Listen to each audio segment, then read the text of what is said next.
Hi అండి. నమస్తే. Welcome back to our channel that is zoo husband. నేను మీ Johnny. ఈ వీడియోలో చుక్కకూర పచ్చడి ఎలా చేయాలో చూసేద్దాం. ముందుగా చుక్కకూర తీసుకొని నీట్గా 1-2 సార్లు కడిగి పక్కన పెట్టేయాలి. ఇప్పుడు ఒక కడాయి తీసుకొని కొంచెం నూనె వేసి రుచికి సరిపడిన ఎండుమిర్చి, 1 స్పూన్ జీలకర్ర, ధనియాలు వేసి వేయించుకోవాలి. కొంచెం కరివేపాకు కూడా వేసి బాగా వేయించుకొని ఒక ప్లేట్లోకి తీసుకోవాలి. ఇప్పుడు అదే కడాయిలో ముందుగా కడిగి పెట్టుకున్న చుక్కకూరని వేసి మూత పెట్టి ఉడికించుకోవాలి.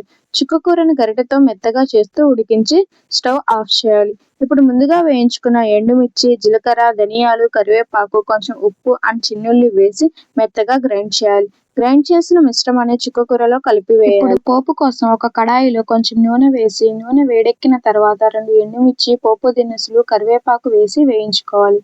చుక్కకూరని ఈ పోపులో యాడ్ చేసి బాగా కలిపి 1 నిమిషం ఉడికించాలి. టేస్ట్ కోసం ఒక చిన్న ఉల్లిగడ్డను చిన్న ముక్కలుగా కట్ చేసుకొని కలుపుకోవాలి.